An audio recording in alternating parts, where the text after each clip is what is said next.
Mikä on suomalainen maatiaiskana? Maatiaiskana on ihan samalla lailla alkuperäisrotu kuin vaikkapa Suomen hevonen tai Suomen pystykorva tai Suomen lammas. Eli kyseessä on se kanarotu, mikä on kehittynyt vuosisatojen aikana kaikista niistä kanoista, mitkä on Suomeen aikanaan päätynyt, ja näihin ei ole sitten sekoittunut sen kummemmin näitä moderneja rotujalosteita missään vaiheessa. 2008 on perustettu tämä säilytysohjelma, minkä tarkoituksena on ylläpitää tätä olemassa olevaa kanakantaa.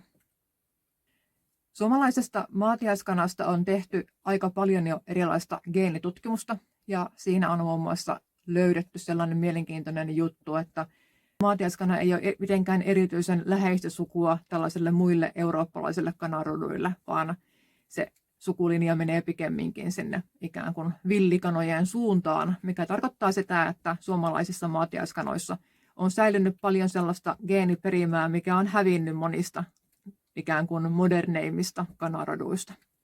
Maatiaiskanoja on tällä hetkellä säilytysohjelmassa 10 erillistä kanakantaa, eli sukulinjaa.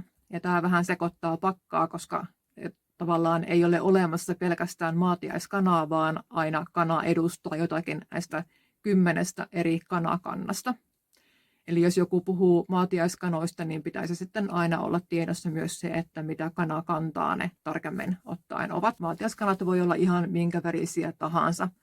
Tästä johtuen minkään kuvan perusteella on tosi vaikea tunnistaa, että mihinkä kanakantaan joku yksittäinen kana kuuluu, vaan näitä värejä esiintyy vähän kaikkia aina kaikissa kannoissa ja poikkeuksia löytyy, joten aina on tärkeää varmistaa sitten ne taustatiedot siitä kanaparvesta.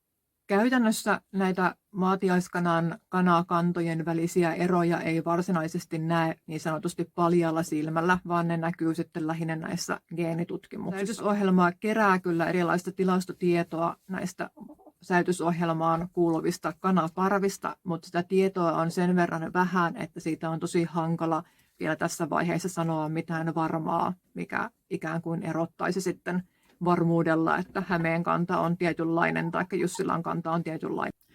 Eri kantaa olevia maatiaiskanoja on olemassa tosi vaihtelevasti eri määriä. Esimerkiksi Piikkiön kantaa ja Tyrnävän kantaa on suhteellisesti tosi paljon, ja vaikkapa Jussilan kantaa tai Hornion kantaa on paljon vähemmän. Eli jos vaikka haluaa maatiaiskanan säilytysohjelmaan liittyä, niin kannattaa sitten vilkuilla ensimmäisenä niitä vähän harvinaisempia kantoja ja harkita niistä.